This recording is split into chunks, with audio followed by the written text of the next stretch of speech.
Aleluia, louvado seja o nome do Senhor para todo sempre. Eu saúdo a todos com a paz do Senhor. Você que está aí no seu lar, você que está assistindo este culto, né? Não só assistindo, mas cultuando conosco. Sei que você já estava aí aflito, né? Alguns problemas técnicos. Daqui a gente vai aprendendo e daqui a uns dias nós vamos estar top aqui, Edilson? Equipamento top, tudo top, porque o Senhor merece o melhor. Eu sei que esse culto vai ser bênção pura, sem mistura, um culto alusivo aos 109 anos da Assembleia de Deus no Brasil, e eu tenho certeza que você tem motivos de sobra para glorificar e exaltar o nome daquele que vive e reina para todo sempre. E aí, como é que está a sua vida? Como é que está a vida da sua família? Vai colocando aí, vai interagindo aí conosco na nossa rede social, vai dizendo aí do seu contentamento de participar da Assembleia de Deus. Pode colocar aí algum testemunho, né? Quando foi que você foi batizado? Quem foi o pastor ou a pessoa que ganhou você para Jesus? A nossa secretária está ali acompanhando tudo ao vivo e a cores. Daqui a pouco a gente vai aí falando do seu nome, de onde você está participando, porque nesta noite você vai participar ativamente do trabalho do Senhor. O Senhor tem nos abençoado grandissimamente. Desde lá 1910, da chegada do Daniel Berg Gunnar Wingren, a obra tem sido feita nessa nação e se espalhado para todo o mundo.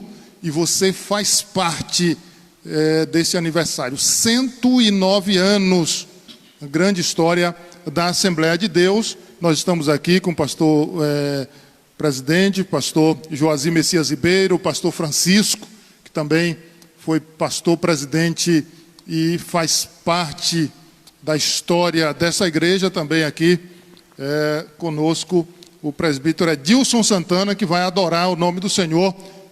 Ele não vai adorar sozinho, você do seu lar, da sua casa, né? Se você quiser ficar em pé aí, cantar junto, eu não sei se você está assistindo no celular, se colocou aí nessa TV enorme que você tem na sua sala, aí eu não sei como é que você está acompanhando, mas você fica à vontade, glorifique o nome do Senhor, como se estivesse aqui no templo, você vai glorificar. Mas antes do Edilson cantar, olha, tem um nome aí, ó, fácil aí, ó, no canto direito tem um nome aí bem grande, compartilhar. Olha aí no seu celular, tem um nome aí bem grande. Já compartilhou essa menina? Já compartilhou, Edilson?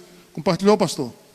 Pronto, então todo mundo aí, clicando aí em compartilhar, manda para o grupo que você participa, manda aí para o Message, manda nos grupos de WhatsApp, né? O Edilson vai cantar, enquanto isso você vai adorando o Senhor e convidando outras pessoas também para adorar, para começarmos bem essa semana de vitórias, essa semana de grandes bênçãos para a tua vida. Edilson Santana.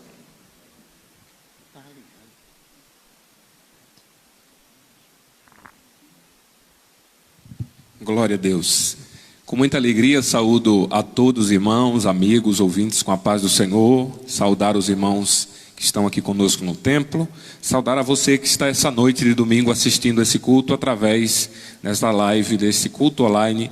Seja abençoado, tocado por Deus. Hoje em especial falando sobre a nossa igreja, sobre a Assembleia de Deus, comemorando na última quinta-feira, dia 18, 109 anos de louvor, de adoração, de existência. Nós vamos cantar então o hino da harpa cristã. Abra a sua harpa e no hino 144, a Assembleia de Deus, vamos adorar Jesus e render glória ao nome do Senhor.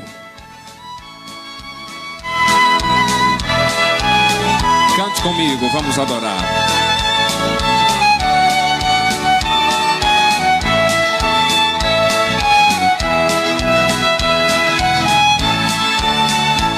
Assembleia de Deus, vem comigo, ouve a palavra de Deus e terás a certeza contigo que Jesus é o caminho dos céus.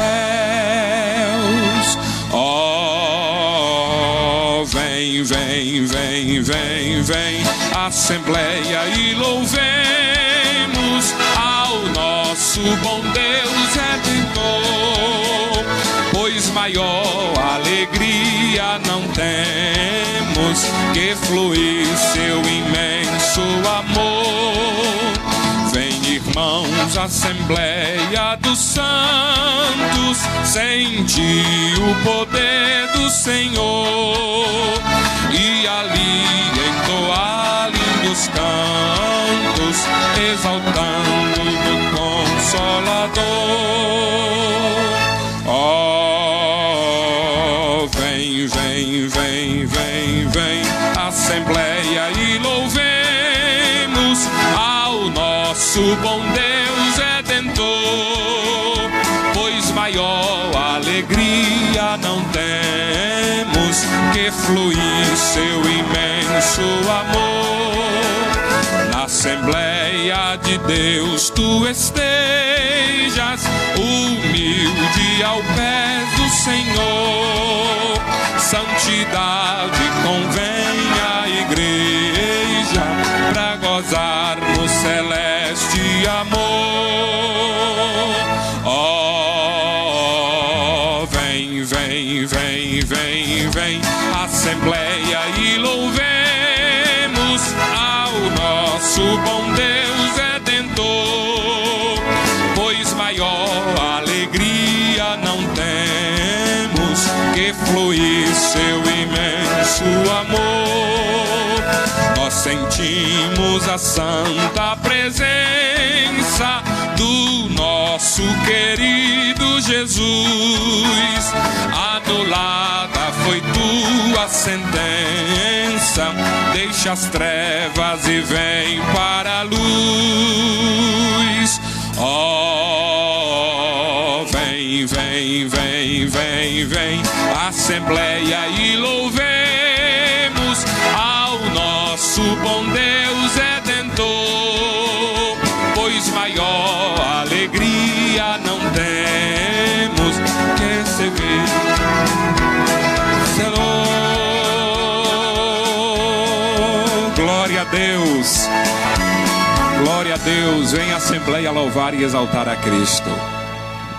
Aleluia. Olha, e a irmã Sonita está lembrando de uma corneta que tinha aí em cima da igreja, né? A corneta aí, mandando esse hino para toda a cidade. Vem a Assembleia de Deus, convidando os irmãos, talvez alguns irmãos ainda em casa, e quando ouvia esse hino aí tocando na corneta aí no templo, né? Já se apressavam para correr para a casa do Senhor. Tem irmãos aí de todo o Brasil, de toda a nossa nação acompanhando, né, esse trabalho nesta noite, né, irmãos lá de Itu, toda a região aqui também, cultuando o nome do Glória Senhor. Pastor Joasi, nós estamos falando de uma igreja que tem história, uma igreja que tem, primeiro saudar, eu gostaria que o senhor saudasse a todos os irmãos, né? Sei que tem muitos irmãos aí com saudade do pastor, de chegar aqui na igreja, de receber a bênção, aquela bênção costumeira cantada, a bênção apostólica cantada e tal, né? Estão com saudade de ouvir a sua voz. Pai do Senhor, queridos irmãos, um abraço a todos. A irmã Fran, lá em Itabuna, que Deus te abençoe, viu? E nós estamos aqui nesta noite para juntos adorarmos a Deus. Muita saudade, mas com a ajuda de Deus, em breves dias estaremos de volta, tudo normalizado pela fé em o nome de Jesus. Aleluia. Mas, enquanto eu converso aqui com o pastor Joasi, para você que não conhece e que quer, além das informações que passaremos aqui nessa noite, você queira saber mais, está aqui, ó. Casa Publicadora da Assembleia de Deus, História das Assembleias de Deus no Brasil, livro do historiador Emílio Conde. Mas, pastor, é uma igreja, como falava, que tem história. Não é uma igreja que surgiu do nada. E eu gostaria agora do senhor, do pastor Francisco, de contarmos essa história, essa bonita história, para todos os irmãos que estão espalhados por toda essa nação. Primeiro, falando dos fundadores, eu gostaria que o senhor falasse sobre os fundadores dessa igreja. Deus, que é poderoso e conhece, sabe todas as coisas, Ele usou de forma profunda dois jovens, os dois originários da Suécia, e vieram ao Brasil. Mas para chegar ao Brasil, teve sim uma longa história. Vale salientar que a inspiração desses jovens, Daniel Berg e Gunnar Wingre, baseou-se em um trabalho que foi, diria, uma explosão pentecostal em Chicago, que foi um dos fundadores, William Duran, que, de certa forma, recebeu o poder de Deus, o batismo com o Espírito Santo, em uma das reuniões em Los Angeles.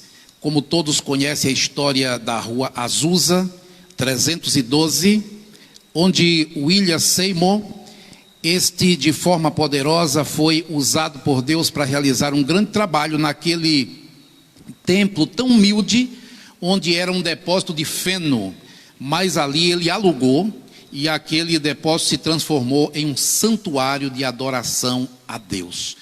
E aí, dentro desse contexto histórico, o jovem Daniel Berg teve um encontro com Gunnar Wingre, justamente em uma conferência da primeira igreja batista, que era originário da Suécia, porém funcionando em Chicago. E lá eles tiveram este encontro e a partir daí conversaram, se entenderam em relação à vocação missionária. E diante desta chamada divina, eles, de acordo com o relato histórico, foram na casa do irmão Adolfo, e lá, em oração, Deus usa em profecia e diz que a chamada era para um lugar chamado Pará. E aí, onde fica esse Pará? No dia seguinte, procuraram a biblioteca da cidade e descobriram que Pará era exatamente no norte do Brasil. E daí começaram os preparativos para o grande trabalho, o grande empreendimento, a grande viagem, que falaremos daqui a pouco sobre esta viagem. Aleluia. Então os irmãos começam a ver aí que não foi do nada.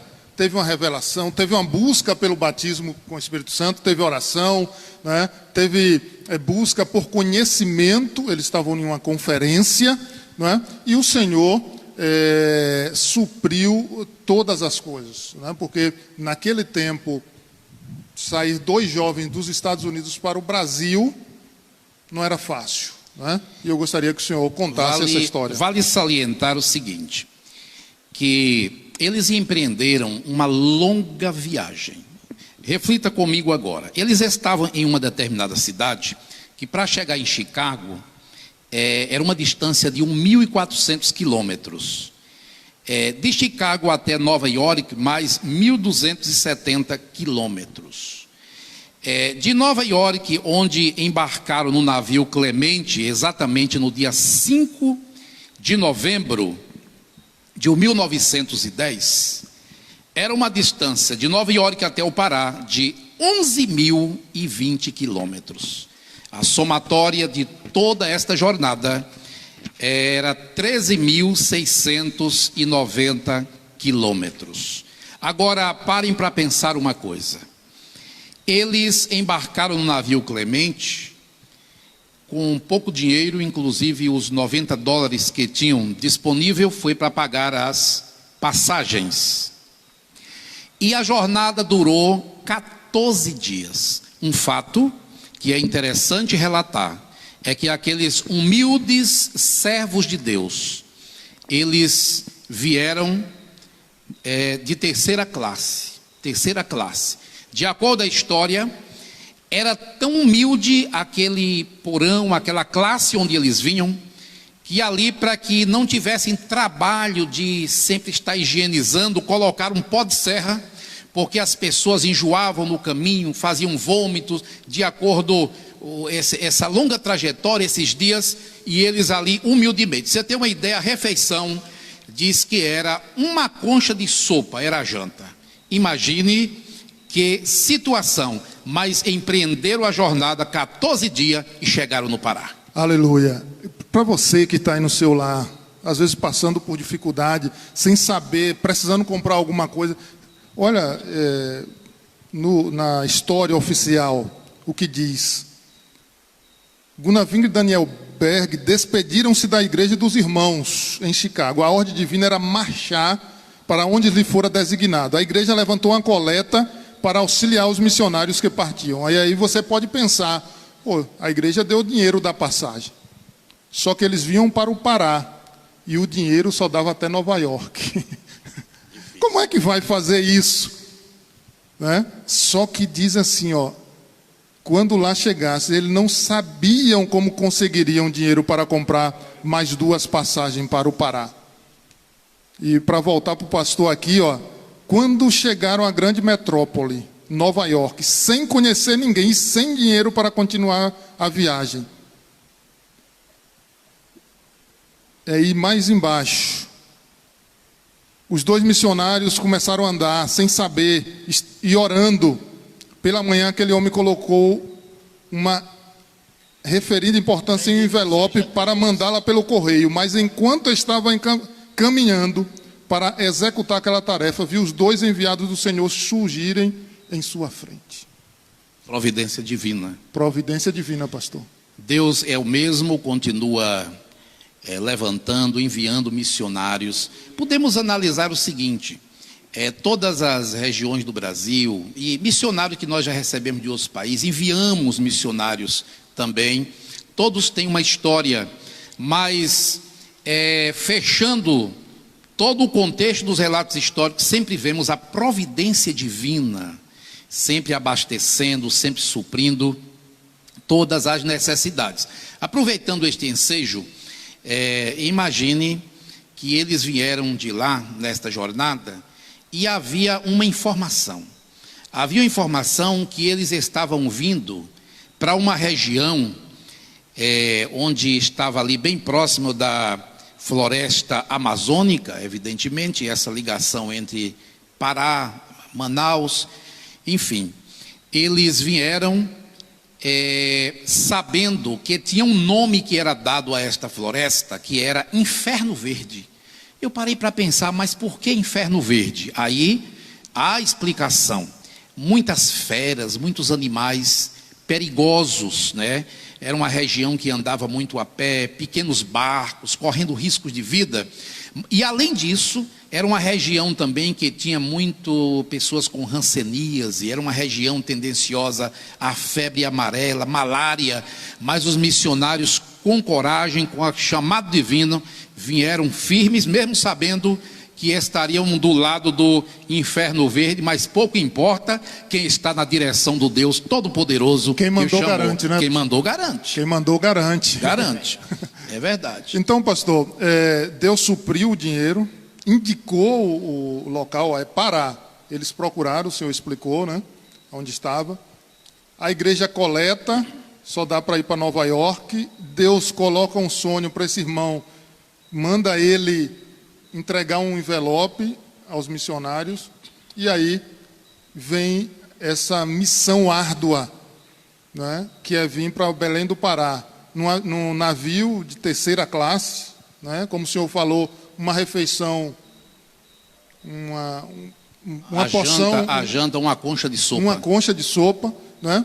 E aí, eles chegam agora ao país. Como é o desenrolar desse início da história do Daniel Berg e Gunnar Wingren, que é um gordo e um magro, né? Interessante. Que é verdade, é verdade. Um mais manso, um pregador, o outro mais tranquilo, cada um com a sua característica, um complementando o outro. Com certeza, malas pesadas, roupas quentes, justamente desceram lá e subiram a escadinha da estação das Dorcas, o local do desembarque. Os irmãos que foram em comemoração ao centenário, nós tivemos a oportunidade, eu, por exemplo, levei um grupo Fizemos uma farda, levei um grupo com transporte aéreo, e lá nós presenciamos lá esta escada onde eles subiram, que foi exatamente o momento do desembarque. E ali seguiram, buscando em Deus a direção, até pararam na Praça da República, onde na Praça da República tem um banquinho, né, que entendemos que é réplica, mas está lá, né, é considerado como um patrimônio histórico, ali onde eles assentaram, e havia mangas ali naquela praça, e há o relato de que chuparam mangas, até que Deus providenciou uma pessoa que os convidou a levar um hotel, e eles passaram aquela noite no hotel, e a partir daí Deus foi dirigindo, e tudo foi dando certo, até que foram acolhidos pelos irmãos da igreja, né, Primeira Igreja Batista do Pará, e ali fizeram a festa. Sabe por quê? Porque o Berg, ele tocava violão. Daniel Berg tocava violão e cantava de dupla com o Gunnar Vingre. Que maravilha. Que beleza. Mas, pastor, só para fazer um parêntese, porque lá do outro lado, né, lá no sofá da casa, né, alguns assistindo no quarto, mas pode ter alguém que tem planos. E a gente vê aí que nem sempre quando o início é difícil, porque tem gente que já quer cair de paraquedas, já quer iniciar no mar de rosas, já quer iniciar por cima. Mas dois homens que vieram aqui ganhar uma nação, começaram chupando manga. É verdade, humildemente. E aí nós temos um grande exemplo, porque as pessoas que querem se exaltar nunca prosperam. Imagine, Jesus, o Filho de Deus, né? Uma noite houve ali um grande coral cantando glória a Deus nas alturas, porque o Filho de Deus nasceu em uma manjedoura, humildemente. Então é preciso entender que a única estrela que tem que brilhar chama-se Jesus de Nazaré. E nós somos vasos de barro. Rapaz, o papo está muito bom aqui, mas eu gostaria de lembrar, vá colocando aí o seu testemunho, vá dizendo aí que ano você foi batizado, quando foi que você aceitou Jesus, foi numa festa de círculo de oração, foi no culto de jovens, né? Você ainda se lembra desse dia? Foi numa escola bíblica dominical, foi num culto ao ar livre, quem era o pastor da época, quem foi seu líder de mocidade, né? Vá aqui, saboreando esse bate-papo aqui, né? Mas também aí nos trazendo, né, a palavra do Senhor. Bom, e estão perguntando aqui se o irmão Francisco não vai falar daqui a pouco, viu? Daqui a pouquinho. Daqui a pouquinho ele vai falar. Mas aí eles chegaram, foram acolhidos pela Igreja Batista, né? Teve essa festa inicial, né? E como geralmente acontece quando alguém chega, né? E aí, pastor, como foi o desenrolar depois dessa história? Então, congregaram na Igreja Batista por um tempo. Acontece que eles trouxeram uma mensagem pentecostal, né? A linha doutrinária, mensagem pentecostal, falando sobre o batismo com o Espírito Santo. E Jesus batizou a irmã Celina de Albuquerque. E no dia seguinte batizou a irmã Maria Nazaré. Maria Nazaré. Incendiou mesmo o fogo pentecostal e foi uma grande bênção. Depois não teve como continuar congregando naquela igreja. Resolveram ali sair e fundar um trabalho e 19 pessoas. Existem historiadores que falam 13, 12, mas os estudos, os registros mais precisos relatam 19 pessoas que saíram ali e fundaram Missão da Fé Apostólica, exatamente o mesmo nome da igreja da William Seymour lá em Los Angeles, né? O mesmo nome. E aí depois é que passou a ser denominada Igreja Assembleia de Deus. Então, já eu encerro a minha fala, porque meu companheiro pastor Francisco vai falar. Aqui está a voz da experiência, este grande homem de Deus, que tem aqui um marco no trabalho do Senhor. Parabenizo neste momento as autoridades lá do Pará, Belém do Pará, Imagine o que acontece lá. Lá nós temos um viaduto denominado Viaduto Daniel Berg. Nós temos um parque ecológico denominado Gunavingre. Está localizado na Avenida Paragominas, 317 a 371, na Marambaia, em Belém do Pará. Nós temos um elevado denominado Celina Albuquerque, e lá também está o Museu Nacional, onde tem um acervo mostrando ali, nesses 109 anos, o que está armazenado, que nos fala dessa linda história da Igreja Assembleia de Deus. É isso, pastor. E interessante, deixa eu só que o pessoal também está colocando algumas observações aqui. A Marivanda está dizendo: Deus é fiel, eu creio, tudo vai passar, e breve nós estaremos aqui. Teve um irmão aqui, a irmã Fran Vitor, interessante, eu aceitei a Cristo com 10 anos e foi na Batista. A Conceição Santos dizendo que foi batizada em 84, e aí vai. Mas o interessante é que muitas igrejas enviavam pessoas ali para fiscalizar aqueles cultos. E para trazer e dizer: lá é uma bagunça, lá é assim, lá é assado. E o interessante é que muitos desses olhavam e disseram: bagunça nada, eu vou ficar por aqui mesmo. Inclusive teve um repórter, que foi enviado, e ele amou, disse: não, eu nunca vi uma sinceridade, um amor, uma alegria na face, no semblante daquele povo, não tem coisa igual. Exatamente. Ficou emocionado. E algumas vezes, lá em Belém do Pará, por exemplo, as pessoas chamaram a polícia, começavam a jogar pedra, e alguém ia lá com, naquela época, a cavalo, né, chamava a polícia, está tendo uma bagunça ali, e quando os policiais chegavam: não, bagunça não, isso é o poder de Deus, né? E no livro, olha que interessante, você que está aí do outro lado: ninguém toque nos escolhidos de Deus. Em Soure, lá na região amazônica, em 1912, Daniel Berg chegou à cidade de Soure, na ilha de Marajó. Ele vendia Bíblia e livros, testificava e realizava cultos. Foram muitas as pessoas que aceitaram a Cristo, mas a reação dos inimigos do Evangelho não se fez esperar. Os novos convertidos foram ameaçados e até apedrejados. Está difícil para você? Imagine para esses irmãos: ah, meu marido não quer, ah, meu filho, ah, meu irmão, meu amigo. Olha para esses irmãos aqui. Mas nada de grave lhes aconteceu. Um dos perseguidores, atenção, destacando-se da turba, gritou: tomara que uma onça devore esses pregadores de novidades. Alguns dias depois, a onça penetrou no quintal desse homem e o devorou totalmente. O fato encheu a população de temor e muitos consideraram o episódio um castigo divino. Está aí, pastor. Se levantou contra a obra no início, ou em qualquer tempo, se não se arrepender logo, o fim é triste, não é isso? Nossa obrigação é interceder, orar por essas pessoas, né? Porque Deus é o dono da obra. Agora, quem brinca com fogo pode... né? É uma frase popular. Mas a Bíblia diz assim: tomará alguém brasas no seu seio sem que queime as suas vestes, ou pisará sobre brasas sem que queime os seus pés? É uma pergunta bíblica. É isso.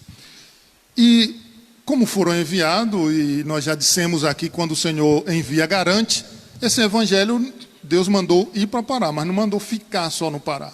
E espalhou pelo Brasil e chegou à Bahia. É verdade. Os missionários, Daniel Berg atuou mais no Espírito Santo, Rio de Janeiro, São Paulo, Amapá, até Portugal. O Vingre, ele parece que andou mais um pouco. Ele trabalhou, visitou Alagoas, Ceará, Rio Grande do Norte, Paraíba, Bahia, Rio de Janeiro, São Paulo, Santa Catarina e Espírito Santo. E de conformidade ia percorrendo essas cidades, esses estados. Deus ia levantando, salvando pessoas, né? E existe também o nosso relato da Bahia. né, que o evangelho foi trazido através de uma irmã lá do Belém, né, que veio. E isso, enquanto o senhor pega aí suas anotações, é uma coisa interessante e importante de você. Ah, não, eu contribuo para a missão. Não, você fazer missões, você conversar com seus parentes. Porque o evangelho chegou na Bahia, porque alguém, não foi um pastor, não foi um presbítero, um diácono, alguém lembrou dos seus parentes e disse: esse evangelho que eu aceitei, Perfeito. Eu tenho que levar na Bahia. Perfeito. Irmã Joaquina Carvalho. Aí, ó. Joaquina Carvalho, o seu esposo Clodoaldo, eles vieram em 1919, chegaram, eram fazendas, aglomerados, mas principalmente na fazenda Genebra e depois também na fazenda Correias, ali na região de Boca do Córrego, onde temos um lindo templo, é um campo da nossa convenção. Para quem não sabe onde é Boca do Córrego, seguindo na BR-101, depois de São João do Paraíso, tem um entroncamento chamado Santa Maria Eterna, ali o acesso para Santa Maria Eterna, segue 60 quilômetros de estrada de chão até chegar em Boca do Córrego. Lá está o povo de Deus adorando, e ali eles foram e levaram a mensagem que ficou a grande semente plantada naquela região. Aleluia, é isso. Olha, aqui o irmão Paulo Paixão dizendo que se converteu em 1994, no dia 13 de maio, né? E está dizendo aqui: o papo aí está muito bom. A Zuleide, a irmã Zuleide Pessoa, dizendo: aceitou num culto com o pastor Antônio Bandeira, né? Vanderli Alves: fui batizada há 38 anos atrás em Várzea do Poço pelo pastor Antônio Bandeira. A irmã Gil Neto: fui batizado no tempo do pastor Francisco. A Valdira com o pastor Erlon, e aí vai, e é muita gente aqui. E chegando na Bahia, o evangelho não tem como se espalhar. Um dia eu vi uma pessoa meio zangada ali na Jacobina 2, ele conversando, e como tocou em crente, eu fiquei ali fazendo que não estava ouvindo, né, escutando conversa, mas com o ouvido apurado, escutando, e ele dizendo: rapaz, esses crentes é igual praga, isso é igual formiga, e ele não sabia que era crente, e falando com um companheiro ali, ele disse: você vê, é igual formiga, se chegar aqui, ó, chega um só aqui na Jacobina 2, daqui a pouco já está cheio, e é assim mesmo. Começando lá na Boca do Córrego, né, as fazendas que eu acabei de mencionar, antes de levar a mensagem a Salvador, nossa capital, foi levada a mensagem para Curaçá, no ano de 1927, e em Salvador já chegou em 1930.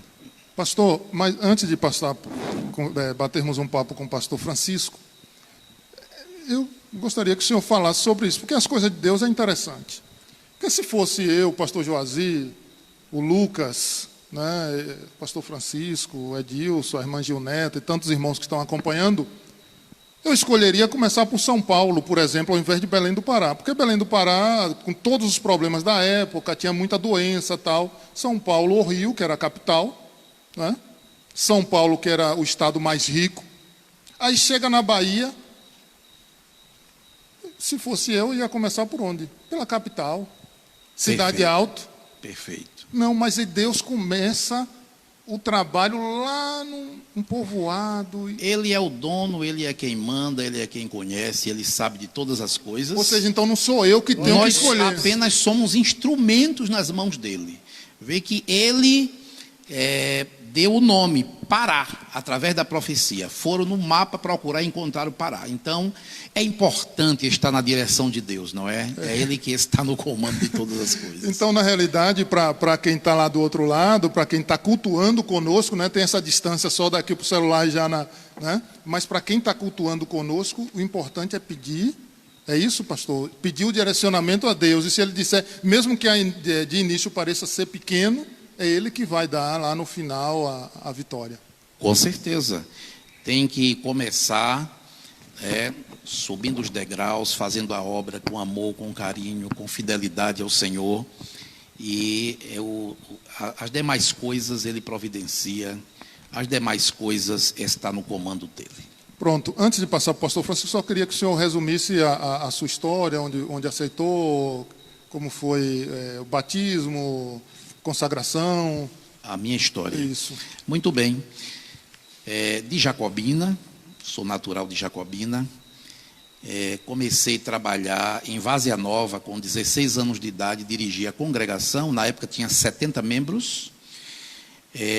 Que povoado era? Várzea Nova. Não, aí era a sede que hoje é sede. Isso, Várzea Nova era a congregação de Jacobina. Isso. Em Jacobina nós dirigimos, eu acho que ou foi 8 ou 9 congregações, incluindo a cidade de Caém, que foi 1 ano também de trabalho.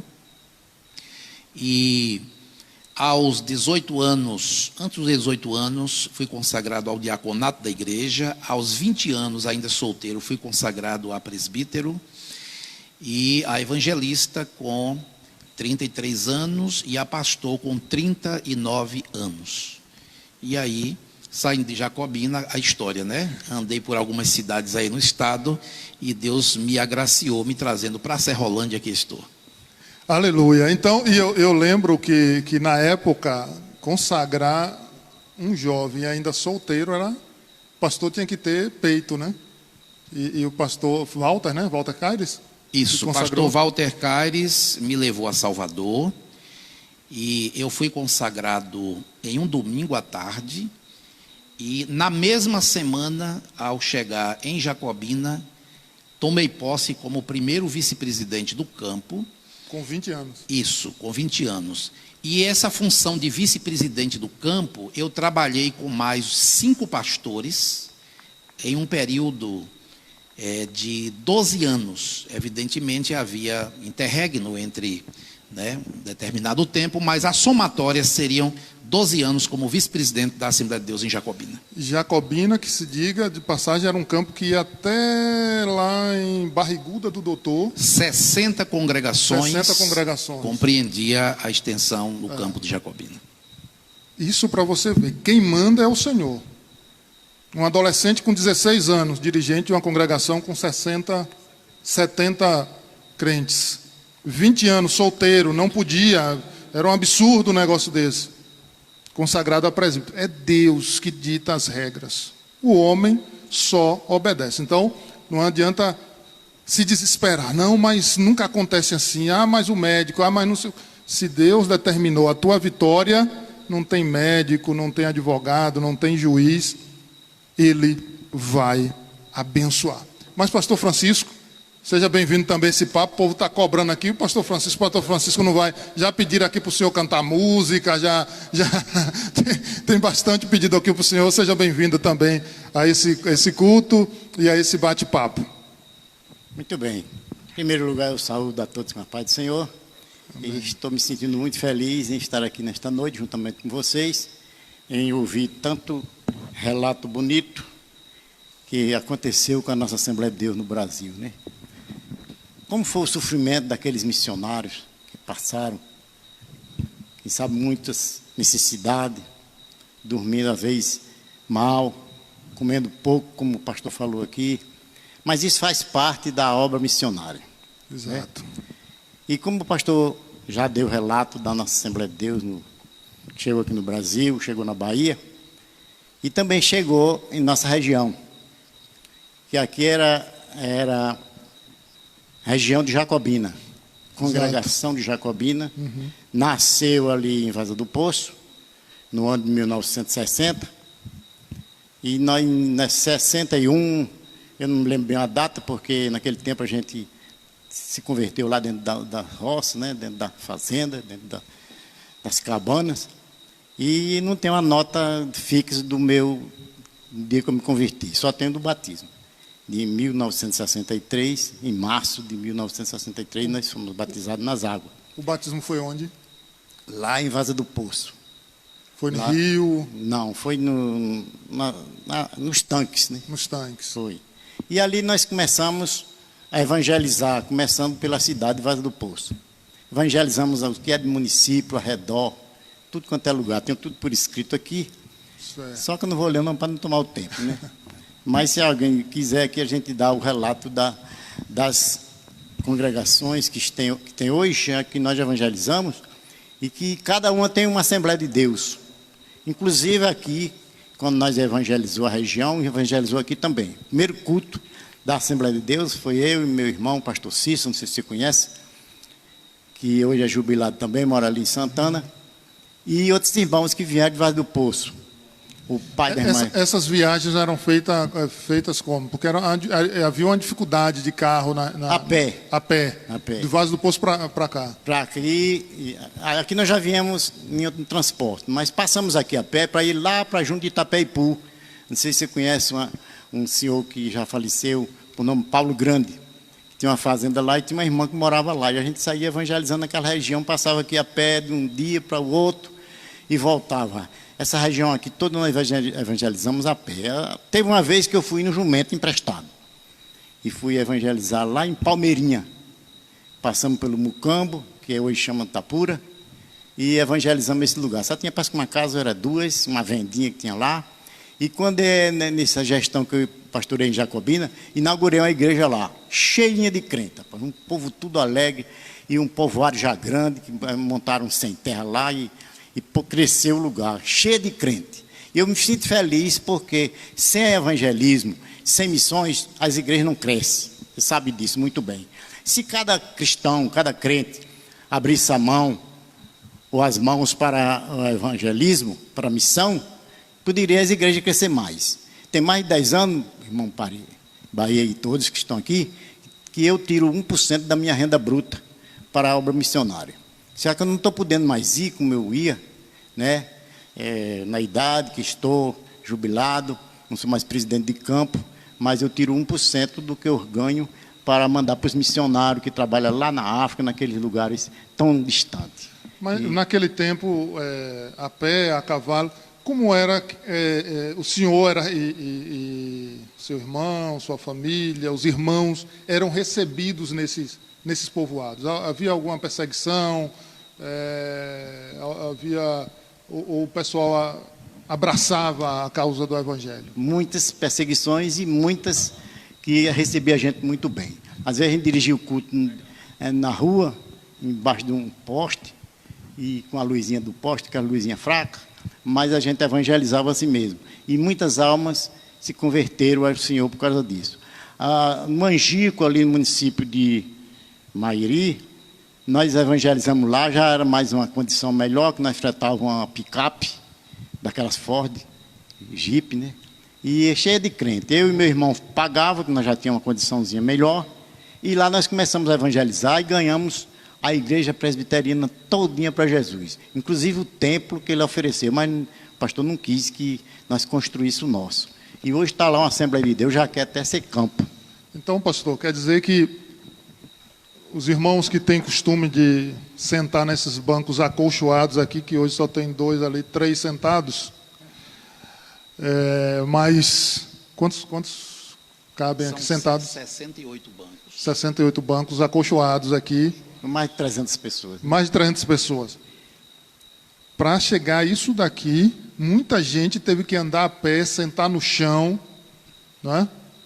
Ajoelhar em pequenos templos de estuque, né? ou de lajota do tombador, como era a sede em Jacobina. A sede em Jacobina até 90, ou até 80, né? Era de lajota do tombador. Então, para os irmãos sentar em bancos acolchoados aqui, teve muita luta. Quando a gente começou, a gente dirigia culto na zona rural, lá nas casas, lá não tinha piso, era a terra. E a gente ajoelhava no pó. Não tinha banco, não tinha tamborete, não tinha nada. Encostava a mão na parede e orava. As irmãs se ajoelhavam e jogavam as costas para o lado da parede e ficava de joelho e as lágrimas caindo. Quando levantava da oração, o chão estava molhado. Hoje é uma maravilha. Estava quase uma lama ali. E aí, mas tinha choro, tinha batismo com o Espírito Santo, tinha profecia, tinha cura divina, as almas corriam. Teve um dia que nós estávamos dirigindo o culto na zona rural E os irmãos se alegraram, e um chegou e bateu na janela com um tapa e disse: Jesus, salva. E o outro, do outro lado, é verdade, bateu na porta, e meu irmão que estava dirigindo o culto disse amém. Quando disse amém, empurrou a mesa caiu de perna para cima, quase quebra a cadeira, e o povo correu tudo de dentro de casa para o mato, com medo. Mas depois não tinha como ficar lá no escuro, voltaram para dentro novamente, e ouviram a palavra, e muitas almas se convertiam. Parecia uma meninada, amém, mas só que era menino de Deus, né? Que estava ali fazendo aquela obra. Lembrando que esse trabalho aqui é alusivo aos 109 anos da Assembleia de Deus no Brasil, comemorado na última quinta-feira, dia 18 de junho. 109 anos, olha, ano que vem tem que ser uma grande festa, porque sempre esses números assim, né? 110, né? 110. De 10, né? Esses números redondos assim, né? Mas, diga aí, com quanto tempo depois de que o senhor aceitou, o senhor foi batizado com o Espírito Santo? No mesmo ano, Jesus me batizou com o Espírito Santo, depois que foi que me batizar. Nesse tempo não era novidade não, né? Não era não, porque a gente passou o dia em jejum. E quando foi 6 horas, a gente fez as refeições tudo de uma vez, café, almoço e janta. E entrou numa vigília, até amanhecer o dia. Só que na quase umas 8 horas da noite, aí Jesus me batizou com o Espírito Santo, eu vi uma bola de fogo descer sobre mim, eu fiquei fora de si e saí pulando por cima dos irmãos nas banquinhas, pulei por um bocado, foi por causa do povo me pegar, passei a noite falando em línguas estranhas. E hoje a gente vê uma dificuldade tão grande que não vê ninguém nem pedir batismo com o Espírito Santo mais. Jejumar já foi, né? Que a gente não vê também mais isso. Não sei por quê que a Assembleia de Deus sempre foi de jejum e oração, e só vai com jejum mesmo, e oração. Não adianta ninguém querer só pregar teologia, essas coisas que o povo estão pregando por aí, porque não adianta, porque só vai no poder de Deus. Pastor, nessa época, o senhor lembra assim, de algum milagre, alguma cura, alguma coisa assim, que mesmo nessa dificuldade de longas caminhadas, de igrejas com bancos que era só aqueles pedaços, aquelas tiras, né? Naquele tempo não tinha esses bancos com a madeira só, né? Eram várias tiras, ainda ou tamburetes também. Muitas congregações eram na base do tamburete. O senhor lembra de algum milagre, de alguma cura que Deus efetuou? Lembro. Conte um aí, quando eu era solteiro ainda, em 64. Eita, tem tempo. 64, nós fomos uma cruzada em Salvador. Saímos daqui, rapaz, a gente sem conhecer Salvador, só porque uma família da minha esposa morava lá, e a gente foi lá numa cruzada daquele pregador famoso lá, um judeu, não sei o nome dele agora, e ele pregou lá, o nome da cruzada é Cristo é a Resposta, venha com fé em Deus. E eu vi muitos paralíticos andar, muitos cegos, muitas pessoas que não enxergavam mais, e, olha, para eu resumir, uma caminhonete dessa que tem aí hoje, não cabia as muletas nem as camilhas que o povo levava para ir e voltava sem a doença. E Jesus operou milagre. Não só lá, mas aqui também. A gente orava, naquele tempo era oração, óleo para ungir, chamava o presbítero da igreja para orar, mas hoje quase ninguém mais vai atrás de oração. Mas o Deus, pastor Joazi, é o mesmo, né? É o mesmo, é verdade. Deus é o mesmo, eu sou testemunha. E continua operando. Eu sou testemunha também de curas divinas que eu já presenciei. Jesus é o mesmo, ele não mudou. Porque também, pastor, eu tenho uma preocupação de não sermos apenas saudosistas. Porque aí a pessoa que está lá do outro lado, e você que está aí, ó, a gente vai estar passando um pouquinho, porque a gente começou já quase 8h20, não foi? 8h20.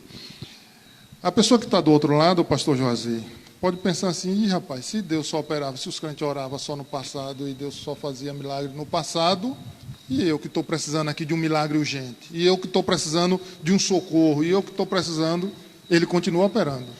Eu vejo que tem na igreja os remanescentes.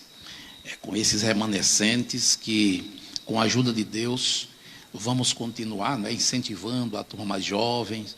E, com certeza, se buscarmos ao Senhor, Ele está pronto. Ele diz, através da sua palavra: chegai-vos a mim e eu chegarei a vós. Então, precisamos sim melhorar a nossa vida espiritual, buscar mais a presença do Senhor, e Ele é o mesmo para realizar milagres. Aleluia. E o pessoal está gostando aqui, viu? Comentando aqui de todas as formas. O Luiz Silva está dizendo que era o tempo do candeeiro, né? Era o tempo do candeeiro. A Dulcivalda Gomes, muita bênção, Deus não mudou, nós que precisamos descer mais. É isso aí. O pastor Manuel Rios, dia 28 de outubro de 1995, eu aceitei Jesus como meu Salvador. A Dina Souza diz que é nova e ainda alcancei o candeeiro. Ninguém quer ser velho, né, rapaz? Isso a ciência tem que estudar que isso. Velho é estrada. O povo diz que velho é estrada, né? É verdade, é verdade. Pastor Francisco, mas e aí, o senhor se empolgou, isso era muito comum, né? E era interessante, as jovens também se interessavam antigamente por aquele jovem que se interessava na obra, né? É verdade. Eu lembro de um tempo que assim, os meninos se interessavam por jovens que sabiam cantar bem, que tinham um cabelão, sabiam cantar bem, principalmente se tivesse uma voz parecida com a de Shirley. Aí pronto, essa era muito fácil de casar. E as meninas se interessavam bastante pelos jovens que, desde cedo, se colocavam na obra do Senhor, né? E o Senhor, como foi a sua primeira consagração, a sua dedicação inicial? O que foi que motivou, quem foi que motivou o senhor a se dedicar na obra de Deus? Primeiro que quando Jesus me salvou, eu larguei tudo. Eu dizia a meus pais que eu não ia casar novo, só ia casar quando eu tivesse 30 anos de idade. Olha aí. Mas aceitei Jesus com 19 para 20 anos, e aí eu abandonei tudo, né? Meus amigos me desprezaram. Digo, mas eu tenho um amigo que é Jesus, não vou desprezar ele. Passei um ano só servindo ao Senhor. Depois de um ano eu fui morar só. E quando eu fui morar só, eu senti falta de uma companheira. Aí agora eu digo, eu vou orar para Jesus me dar. Passei 4 anos orando, pedindo a Deus que eu queria uma companheira que desse certo comigo. E eu não queria uma mulher preguiçosa, mulher cebosa, como diz o nortista, mas que fosse limpa, trabalhadeira, me ajudasse. E Deus me deu do jeito que eu pedi, mas esperei 5 anos para poder eu chegar lá. E Deus me abençoou. Nós temos 54 anos de casado. Se Deus não levar a gente logo, no ano que vem, terá 55. E eu vou completar, já completei 55 anos de batizado nas águas, e que quero fazer uma grande festa quando eu terá 80 anos, se Deus quiser. Pronto, estamos chegando ao final desse bate-papo. Qual foi o seu primeiro campo? Meu primeiro campo, trabalhei com o pastor em Vaza do Poço, uns 30 anos certinho. Ele me mudou, me mandaram para ir para Igaporã, não sei se você conhece. Não. Perto de Guanambi. Conheço Igaporãs. Perto assim, porque lá no sertão não é como aqui. Que lá é 100 quilômetros, 30, 50 quilômetros de uma cidade para outra. Mas é perto da Lapa, 100 quilômetros da Lapa para lá. Aí me mandaram para lá. De lá, me mandaram para Jaguaripe. Sei também se você conhece, cidade antiga da Bahia, que ninguém quis ir para lá. O aluguel da casa era R$500 e a igreja rendia R$320 na época. Só Deus operou um milagre lá. De lá, Deus falou comigo que eu tenho um trabalho para fazer aqui. Aí Deus me mandou para aqui. Passei aqui 5 anos, e foi onde nós começamos esse templo. Adquirimos esse terreno com muita dificuldade, com muita luta, mas deixamos em ponto de cobrir, e deixamos um dinheiro, R$8.500, para cobrir o templo, porque eu queria cobrir metálico. E aí o pastor chegou e cobriu de eternite e madeira. Aí fui para Umburanas, mandaram para Umburanas. Lá foi uma luta tremenda, mas construí uma catedral lá. Em 3 anos e 8 meses. O pastor conhece lá e sabe que é um trabalho abençoado. De lá, fui para Santa Luz. Passei 2 anos. Comecei uma obra que estava parada há 10 anos. Em 2 anos, eu gastei 1.200 sacos de cimento, 300 mil em dinheiro. E eu não sei de onde veio. Deus mandou e nós fizemos. Mas não deu nem para metade para fazer o trabalho. De lá, eu fui para Piritiba. Passei mais 5 anos em Piritiba, fiz um trabalho lá que não dá tempo para contar. De lá vim para aqui, aqui eu jubilei. Estou aqui nos pés de Jesus, servindo a gente com o pastor, que ele tem me recebido muito bem. Pendurou o microfone. Jogador disse que pendurou a chuteira, o senhor pendurou o microfone. Mas o pastor que falou comigo, quando eu estava para jubilar, que eu orei também 5 anos para isso, que só queria que Deus me liberasse no tempo dele, Não era no meu, não. Porque no dele daí ia dar tudo certo. Aí um pastor pregando lá na congregação aqui do campo, ele perguntou quantos anos eu tinha, eu disse que tinha 76 na época. Aí ele disse, resta agora a cadeira e adorar. Eu entendi que era o tempo de Deus. Tudo tem um tempo determinado. Estão perguntando quem é o pastor da entrevista, porque assim, a gente vai falando aqui, pensa que todo mundo que está assistindo, mas vai para o Brasil todo, né? Pastor Francisco, pastor jubilado, né? Mas que ajuda muito aqui no campo, né? Pastor presidente aqui da igreja, pastor Joazir Messias Ribeiro, né?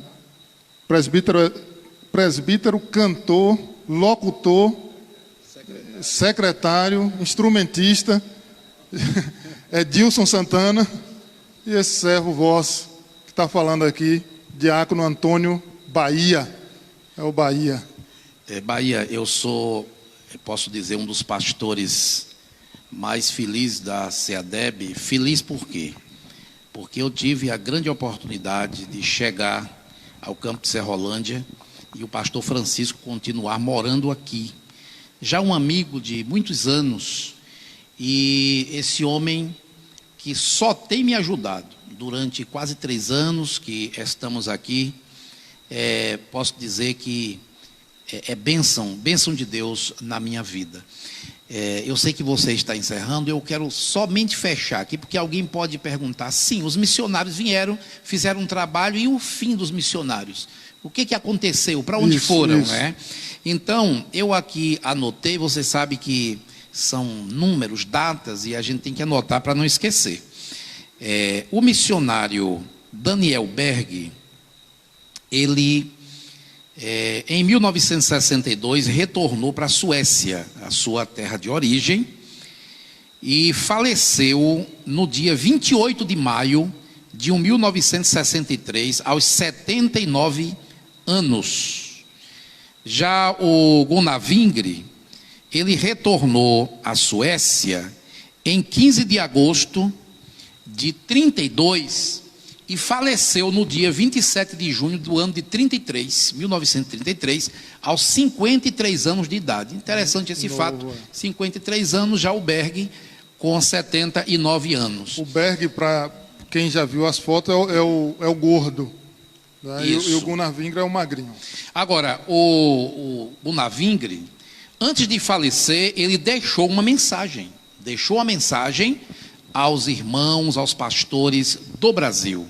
E eu quero, neste momento, ler aqui para vocês a mensagem que, antes dele partir para o Senhor, ele deixou.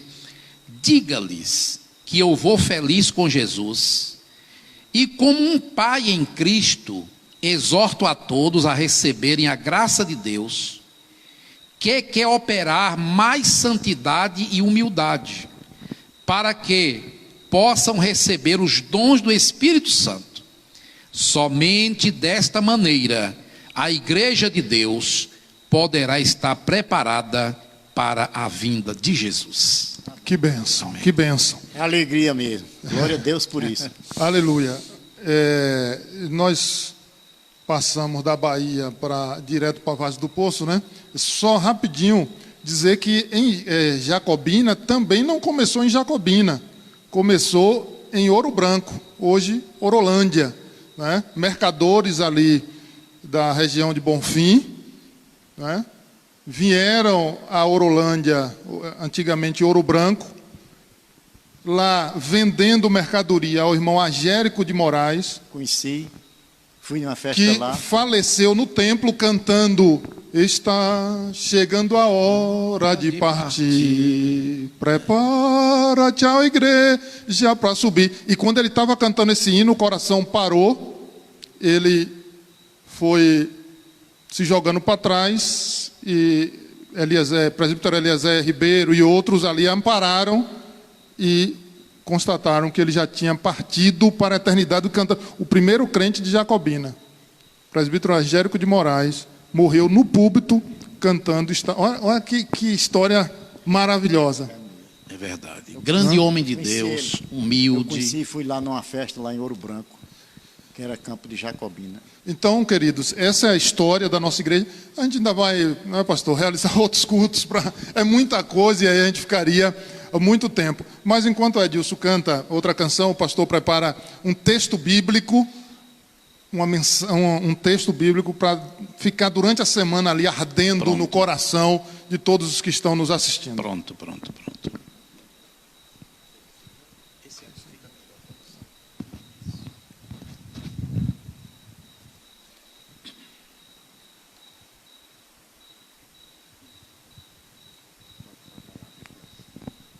Glória a Deus. Vamos continuar adorando o nome do Senhor.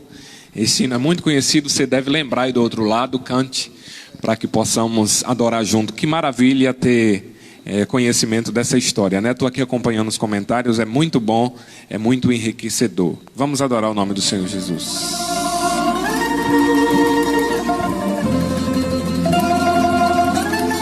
Aleluia. Glória a Deus. Cante conosco, vamos adorar.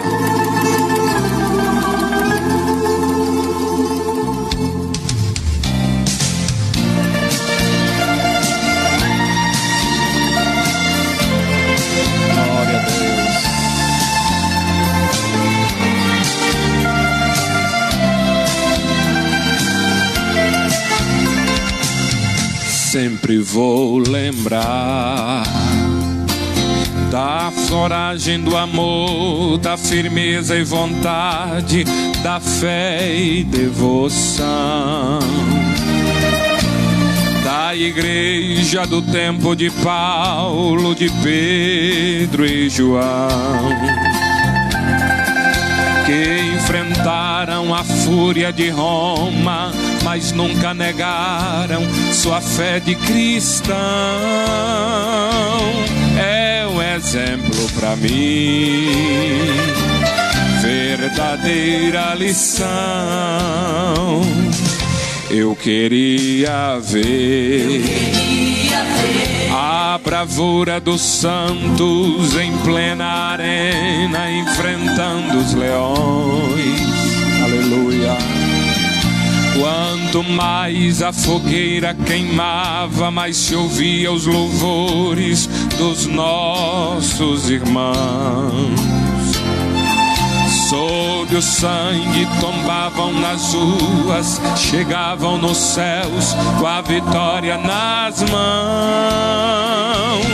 É um exemplo para mim, verdadeira lição. Cante, ó meu Deus, ó meu Deus, reaviva a tua igreja de novo, faz a chama arder esse povo, como foram os primeiros cristãos. Ó meu Deus, reaviva a tua igreja de novo, faz a chama arder nesse povo, começando em meu coração. Aleluia. Que você aí da sua casa possa sentir essa chama arder no seu coração. Aleluia. De onde você estiver nos acompanhando, que a chama do Espírito Santo que foi acesa, aleluia, possa arder na tua vida. Eu queria ver a bravura dos santos em plena arena, enfrentando os leões. Quanto mais a fogueira queimava, mais se ouvia o louvor dos nossos irmãos. Glória a Deus. Sob o sangue tombavam nas ruas, chegavam no céu com a vitória nas mãos. É um exemplo para mim, verdadeira lição. Cante, ó meu Deus, ó meu Deus, reaviva a tua igreja de novo, a chama arder nesse povo, como foram os primeiros cristãos. Ó meu Deus, reaviva a tua igreja de novo, faz a chama arder nesse povo. Diga isso começando no meu coração. Aleluia, em meu coração. Ó meu Deus, reaviva a tua igreja de novo, faz a chama arder nesse povo, começando em meu, aleluia, coração.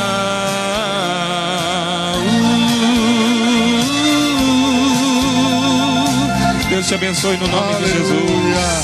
Você pode dar um glória aí na sua casa. Tem nada que o vizinho pense que você está ficando doido, não. Aleluia. Dá um glória aí que vai abençoar a vida dele. Pastor Joazi vai ler um texto bíblico que vai ficar ardendo durante toda a semana no teu coração. Amém. Vamos ler a palavra de Deus. Salmos 126, versículos 5 e 6. Os que semeiam em lágrimas cegarão com alegria. Aquele que leva a preciosa semente, andando e chorando, voltará sem dúvida, com alegria, trazendo consigo os seus molhos. Amém. Aleluia. Vamos ficar em pé. Tem gente aí pedindo oração por casamento, tem gente pedindo oração. A paz é forte, viu? Pedindo oração por problemas de saúde, né? E o mesmo Deus que operou na vida do pastor Seymour, né, um negão lá da Rua Azusa, nos Estados Unidos, não era um grande pregador, disse que pregava pouco, não era bom, não era um Edilson Santana, mas era cheio do poder de Deus e influenciou todo mundo. O mesmo Deus que usou Gunnar Wing e Daniel Berg, que operou na vida, que curou, o mesmo Deus que operou no início na vida e continua operando, mas no início do trabalho aqui na região, na vida do pastor Francisco, pastor Joazi lá com 16 anos, é o mesmo Deus, ele não mudou. Eu não sei qual é o seu problema, você que está aí do outro lado. Eu sei é que nós servimos, a Igreja Assembleia de Deus do Brasil continua servindo a um Deus que pode todas as coisas. Gostaria que aí no seu lar também, se você pudesse, você ficasse em pé. Se tem alguém enfermo aí, né, coloque a mão sobre ele, né, vamos orar, o pastor vai orar, né? Se o casamento está meio lá, meio cá, aproveita aí para orar já abraçado, né, para que Deus resolva, o Espírito Santo aí entre com providência no teu casamento, né? Os que pediram oração aí por casamento, nem que precise vir de outro estado ou de outro país, mas se você crê, tudo é possível ao que crê. Ao que crê. Eu quero neste momento pedir ao pastor Francisco que faça essa oração. Por favor, pastor, faça a oração intercedendo ao Senhor. Interessante que quem pediu oração por casamento pediu para que o pastor Francisco, eu não falei o senhor, mas que era para o pastor Francisco orar. Aí, ó, a responsabilidade do senhor, viu? Tá vendo? Porque o senhor falou que o seu casamento é um casamento feliz, é um exemplo, e a pessoa pediu. Está vendo que Deus está aqui nos dirigindo? O negócio é sério, viu? Vamos todos orar e pedir ao Senhor a sua bênção. Grande Deus, nosso Pai, que estás no céu. Santificado e exaltado é o teu nome para todo sempre. Nesse momento nós te agradecemos por esse culto que foi celebrado aqui mesmo com poucas pessoas, mas eu sei que tu está presente conosco aqui e também com aqueles que estão no seu lar, ouvindo aqui os pastores, os louvores, a pregação da tua palavra, o testemunho, e queremos te pedir, Senhor, que nos leve em paz para os nossos lares. E queremos te pedir também que tu abençoe todos os casamentos, assim como tem abençoado o meu, que muitos nós já demos conselho para que eles não se apartassem um do outro, e eles se reconciliaram e estão firmes com o Senhor. Fala para eles, meu Deus, abençoe cada um deles, que eles possam viver felizes um ao lado do outro, aguardando aquele grande dia que o Senhor vem buscar a tua igreja. Senhor, abençoa o teu servo pastor aqui, presidente desse campo, também o teu servo irmão Bahia, irmão Deus, os demais que estão aqui presentes. Queremos sentir o teu calor, a tua unção em nossas vidas, Senhor. Nos despede em paz, nos dê uma noite na tua santa paz, abençoando que cada um de nós possa te servir melhor. Queremos, Senhor, te pedir também que tu abra as portas, para que a tua igreja esteja aqui presente, como estava aqueles dias passados. Que todos juntos nós podemos adorar o Senhor, glorificando o teu nome. Estou com muita saudade, Senhor, como eu estava dizendo para o Senhor hoje, que eu não me acostumo a ficar só em casa, mas eu quero estar na tua casa, te servindo e te adorando na beira da tua santidade, pois tu és santo e maravilhoso. Aqui é o lugar que nós adoramos ao Senhor. Fala para cada um das autoridades que eles possam, Senhor, liberar para a gente te servir a Deus em espírito e em verdade. Te pedimos e te rogamos as tuas bênçãos no nome de Jesus. Amém. Estão dizendo aqui, através da live, que o irmão Bahia é 10. Disseram aqui. E é um privilégio nosso. Eu diria que já é uma questão cultural até da nossa igreja aqui em Serrolândia, quando o pastor Francisco glorifica a Deus, ele levanta as mãos e dá um estalo no dedo, e tem alguém aqui pedindo que ele faça isso. Já fez. Obrigado. A graça de nosso Senhor Jesus Cristo e o amor de Deus nosso Pai também, e a comunhão do Espírito Santo seja com todos para sempre, amém. Seja com todos para sempre, amém. Seja com todos para sempre, amém. Uma coisa pedi ao Senhor e a buscarei, que eu possa morar na casa do Senhor todos os dias da minha vida, para contemplar a formosura do Senhor e aprender no seu templo. Amém. Deus abençoe. Amém.